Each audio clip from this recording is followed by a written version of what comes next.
If you've had an accident, there's a hospital down the street.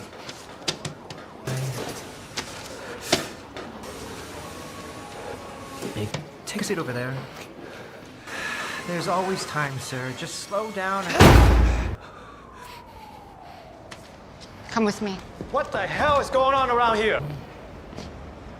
Captain, this man's daughter's been kidnapped. I'll hang on to this. If we come up with something, my guys will get a hold of you.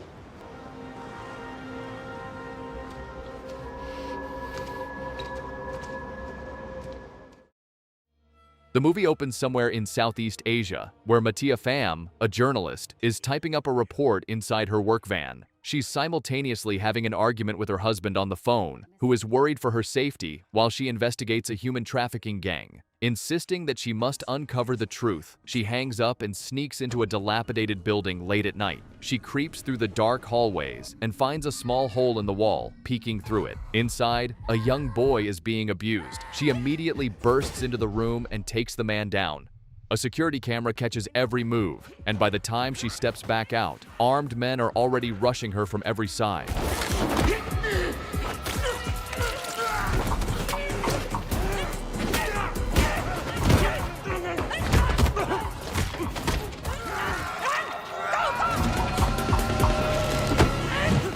Then an arrow flies out of nowhere and hits the boy dead in his tracks. The man holding the bow is Tak, under the orders of his boss named Paklung, who looks down at the dead child without much feeling at all. Paklung says he needs to get home to his wife and leaves Tak to deal with Matia. The journalist faces Tak in stunned anger as the quiet archer pulls his bow taut and lets go. Sometime later, in the same city, a mute man named Wong Wei repairs a wooden dummy for martial arts training. He walks upstairs to his daughter's room, where she's still asleep. He wakes her up to say that he's leaving for work. However, his daughter, Rainey, wants to come along. Wang works as a handyman, summoned by small businesses around the neighborhood. Rainey starts a vlog, showing her father at work. Though Wang accidentally bumps his head, prompting Rainey to remind him of his past head injury. After finishing their work, Rainey notices that some thugs are harassing the owner, who is just a kind old lady. Rainey thinks they should help her, but Wong Wei replies that it's none of their business to intervene. She is only visiting from mainland China during a short break from school, and she is due back in a couple of days. She proposes the idea for her and her grandma to move here and stay with Wong. Wong Wei dismissed this idea. Back home, Wong watches a TV report about missing children turning up all across the city. Matia, shown in old footage, argues these cases are not random at all. She says every missing child comes from the same poor neighborhoods and calls it a coordinated operation. Rainey, who's training with the dummy, feels like she's being ignored. She storms upstairs after getting hurt and refuses to continue her kung fu training, despite Wong's insistence. Meanwhile, a man named Navin meets a local syndicate member nicknamed Donkey Head at a street food joint. Navin claims he works for a rich buyer who wants 30 children from the syndicate. He hands over some bribe cash and asks for a meeting with the boss. After the meeting, Navin returns to his van, which turns out to be Matia's van. He pulls a tiny camera hidden in his shirt button and checks the footage he just recorded. Tucked in the visor is a photo of him with Matia. He picks up her wedding ring from the dash and slides it onto his finger. He is not really a criminal at all. He is Matia's husband, and he has spent some time hunting the men who took her. Back to Wong Wei, he takes Rainey to get her hair cut short before she flies home to school in China, telling her it will make training easier since he cannot always be there to protect her. She hates the idea, since her classmates already tease her for looking like a tomboy. She snaps that she only trains kung fu to spend time with him, not because she actually likes the sport itself. Hurt and furious, she storms off alone into the street. The hairdresser offers to run after her, so Wong can sit while cooling down his emotions. Not long after, a boy approaches Rainey and claims his sister was just hit by a car, begging for her help. She follows him down a quiet side street, where suddenly, two men grab her from behind. They trap her inside a plastic bag and toss her into the back of a trash truck while she screams. Donkey Head grabs and curses the boy for only managing to lure in one kid.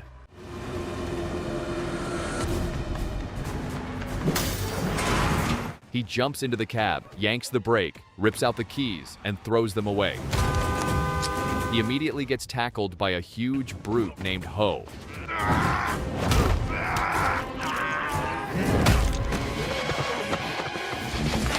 In an abandoned market, Wong fights against Mo and Donkey Head in an intense 2 versus 1, all for a chance to save his daughter.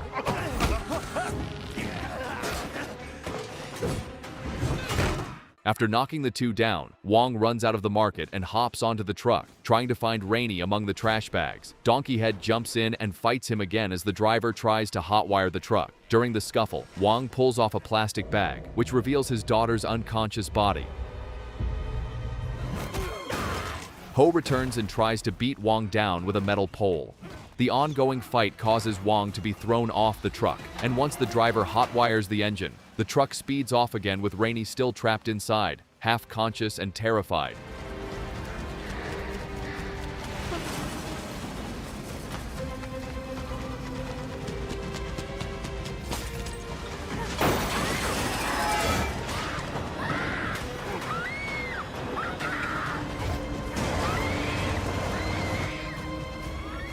Wang chases on foot at an unbelievable speed until a passing car slams straight into him.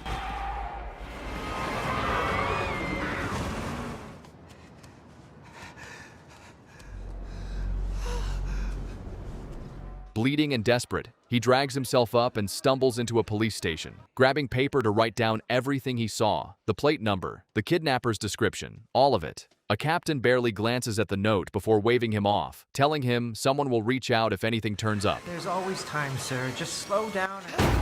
Sergeant Yadong tries to take charge of the case, Come with me. but the chief interrupts her, insisting that they must follow the procedure. Captain, this man's daughter's been kidnapped. Look, we have procedures here. I'll hang on to this. We come up with something, my guys will get a hold of you.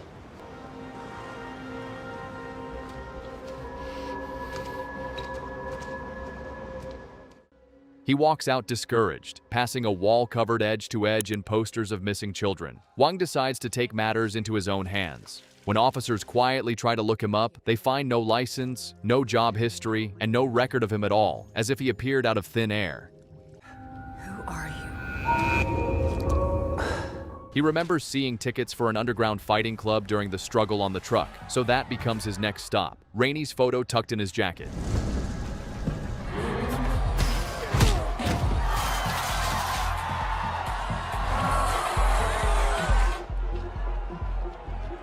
That same night, Navin enters the very same club to meet Donkey Head's boss. Ho pats down Navin before letting him in, but denying entry to Donkey. Song, the boss running the whole trafficking ring, laughs off Navin's request to buy 30 kids at once. That is, until Navin offers to buy at 3 times the market price.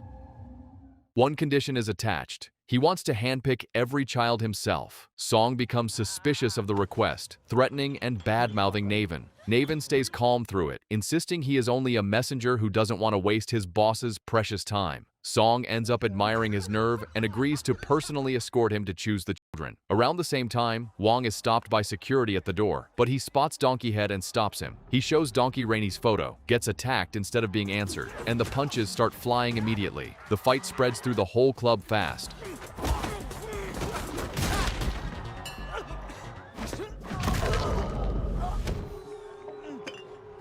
Donkey knows he's outskilled, so he grabs a mic, accuses Wang of having a gun, and orders the other men to kill him. Chaos erupts. And when one of Song's men informs him of a gunsman, he believes that Navin is an undercover cop, even though Navin has nothing to do with any of it. Song leaves, ordering his men to kill Navin. Both men are forced to fight through wave after wave of thugs to survive. Navin is as talented in fighting as Wang is.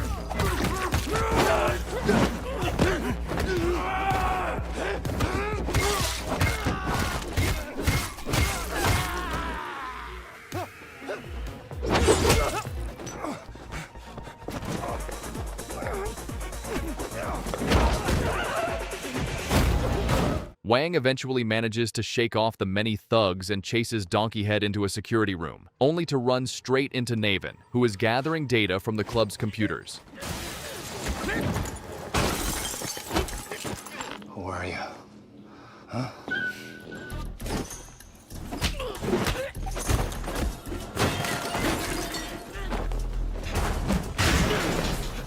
Thinking they're each other's enemies, they fight with equal strength until Wong Wei's jacket falls open and Navin spots a photo of Rainey that fell out.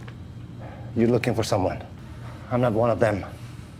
Navin tells him he is not one of Song's men either, that he is searching for someone too. With police sirens closing in outside, the two strangers agree to escape together and share what they each know. Once they're in Matia's van, Navin lays it all out. Files on Song's entire operation, and the story of his missing wife Matia, the journalist who vanished while chasing this very case. Wong realizes their stories are tangled together. They have a common enemy and the same goal. Digging through the investigative photos, they both spot the same refrigerated delivery truck showing up again and again in the background. A truck built to keep its cargo completely silent while hiding in plain sight on the road. Navin traces the truck back to an ice company with a factory sitting just outside the city. Meanwhile, in the ice factory, Song and his men are beating up Donkeyhead for vouching for Navin. They kill him in front of his son, who was the boy that lured in Rainey earlier. He gets thrown into the room where they lock away the other children. Rainey gets frustrated and fights the boy for luring these kids into captivity.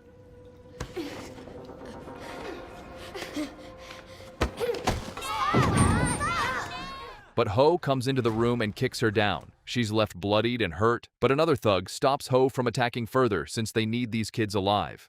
Outside the factory, Navin and Wang can see the many men working and guarding the facility, something unusual for a mere ice-making factory. Wang wants to charge straight in, but Navin holds him back as there are way too many guards for them to handle.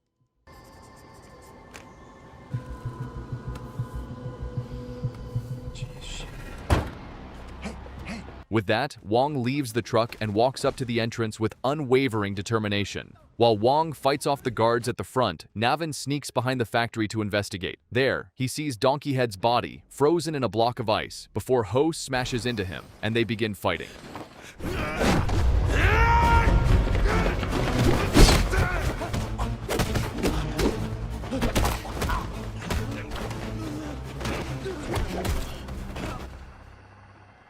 After Wong takes out most of the thugs, he walks further into the factory, where Song finds him and shoots him with a shotgun. Wong dodges the barrage of bullets while Song chases him.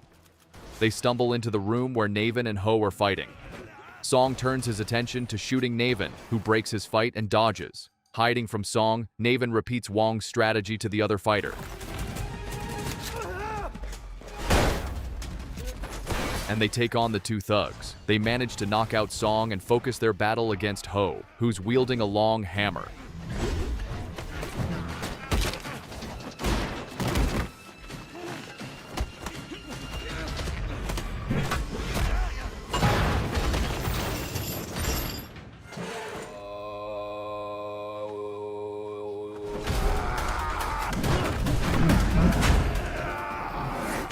Wong gets thrown off, landing in an empty hidden room where he finds Rainey's bloodied clothes.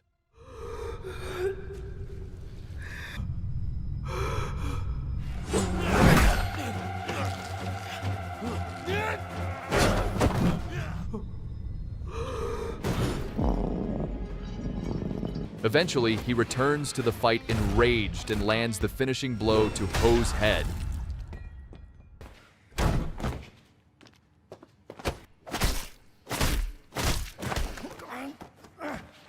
Before moving on to beat up Song, whom he thought had killed Rainey. Navin pulls Wang off Song right before he can finish the man for good, arguing that a dead man cannot lead them anywhere closer to his daughter. They strap Song to a fence and shock him with wires until he finally breaks and starts talking, admitting he heard about a missing reporter through a place called the Snake Pit, and warning them that nobody who goes in there ever comes back out alive. Meanwhile, Paklung is with his pregnant wife for a doctor's appointment. Just then, he receives a call from the police chief, who informs him of the incidents. A few moments later, Paklung reassures his investors, telling them that they haven't lost anything of value and that he will cover all the expenses. This fool is reckless. That evening, Song leaves the factory while calling a friend to arrange a trip to cross the border. I heard something about boats. You going to the pier? Meanwhile, the children have been moved into another holding room inside the snake pit. Rainey looks for a way to escape, despite the discouragement from Donkeyhead's son. She eventually learns he was forced into luring the kids for Song, and that traffickers murdered his own family long before this. Pitying the boy, Rainey promises that if she ever finds a way out, he can come home with her. Using nothing but a coin, she works loose a screw panel and finds a path that might just lead them to freedom. Rainey is attempting to cut the metal bars with a sharp metal plate when a guard walks into the room. Hiding the plate, she then uses it to attack him and urges the kids to leave. Outside the snake pit, Navin starts a live stream through Matia's old account. He has quietly kept the account alive for months regarding updates to the investigation. He begs anyone watching to spread the word about this trafficking ring and rush to the snake pit. Locals, reporters, and even the police who saw the live stream flood the street outside the building within minutes, some also looking for their missing children. Inside, the kids and Rainey are running away from the thugs. Rainey gets knocked down, but she wipes the blood from her mouth and gets right back up. Wang crashes through the wall of guards between him and his daughter, beating down every last one of them, and the two finally hold each other tight with relief. Navin watches the reunion and tells Wong to bring his daughter to safety, leaving only Navin to fight the thugs and rescue the other children. Outside, the crooked police captain tries to hold his own officers back from stepping in, insisting it is not their problem. There's video of children being held here. Get that stupid idea out of your head and clear the street! Stand aside. Captain, you can't be serious. Yadong refuses to stand down and leads her squad in anyway, while a bystander screams at the police for standing around doing nothing. Seeing the horde of thugs coming in, Wong decides to take a motorcycle with Rainey in tow to return and help Navin fight. Stay together. We'll leave it. This way! Through here!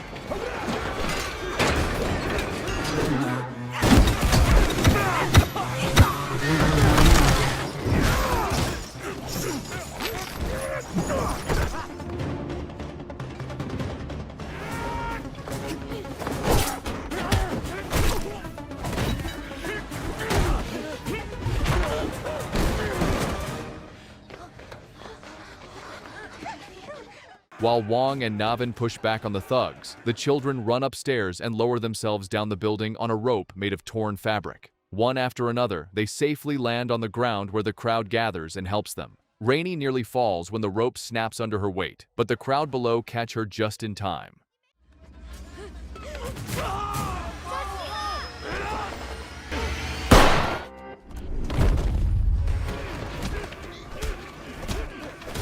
Police finally storm the building in force, arresting thugs left and right, while families flood in from every direction to find their missing children. Navin finds Yadong and inquires about his wife. Officer, did you guys find this woman inside the building? The news breaks that the building belongs to a powerful local tycoon named Kun Tai Luo. At his mansion, the tycoon summons his son-in-law Paklung, along with the corrupt captain to answer for the disaster. When the captain is seized and blamed for the failure, Paklung explodes with rage at being blamed as well. I told you, this kid was trouble. Hey, are you crazy? Let me go! I'm a cop, damn it! He kills everyone in the room, including his own father-in-law. And in the chaos that follows, accidentally stabs his own pregnant wife when she comes running in to stop him. She dies along with their unborn child, and whatever restraint Paklung had left dies with them. Back at the station, Navin and Wong sit in custody, promised a fair defense for acting to save the children, while Rainey and the boy are kept safe with Yadong. Who are you really?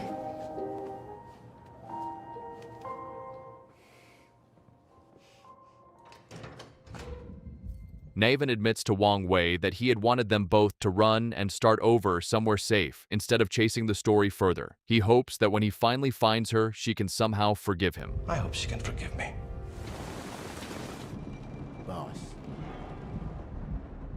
Later that night, Paklung and Tak strike back. Tak slips inside the police station, cuts the power, and begins hunting down officers one after another.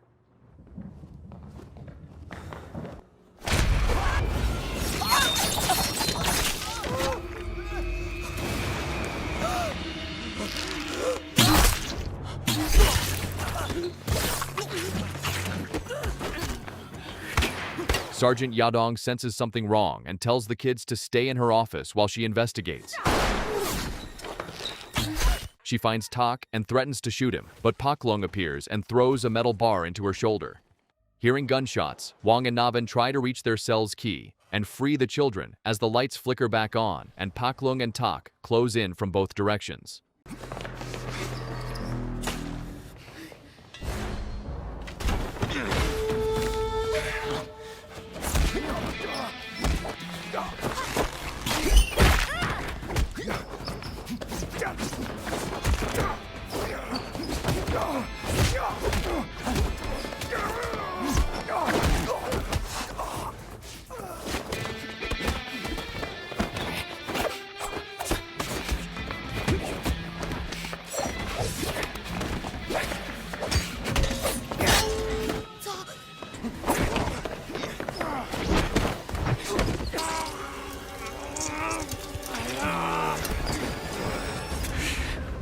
Ho, who has just learned that his adoptive father Song has been killed by Tak, storms in raging and turns fully against Paklung's side of the fight, giving the group a real fighting chance in the brutal five-way brawl that follows.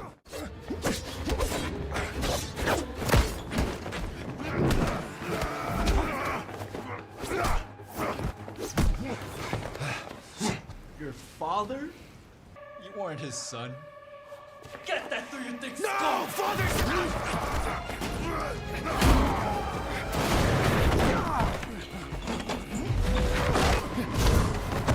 In the chaos, Tak drives a blade clean through Navin, but not before Navin rips his wife's ring free and finally learns for certain that she is truly gone. Such beautiful eyes. They died very slowly. Come on. Come on.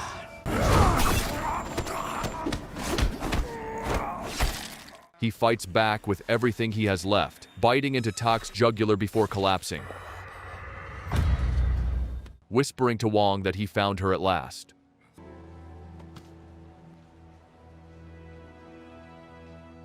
Nearby, Ho and Paklung tear into each other without mercy.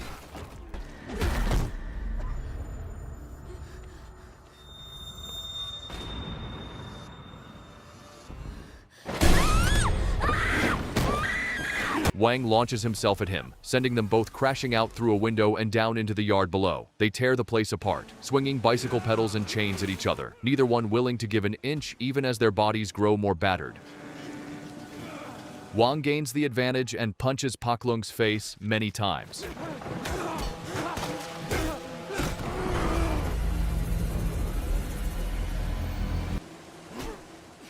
Rainey rushes in to stop her father from killing Paklung, but when they leave him alone, Paklung shoves past her and keeps pounding on Wang's head.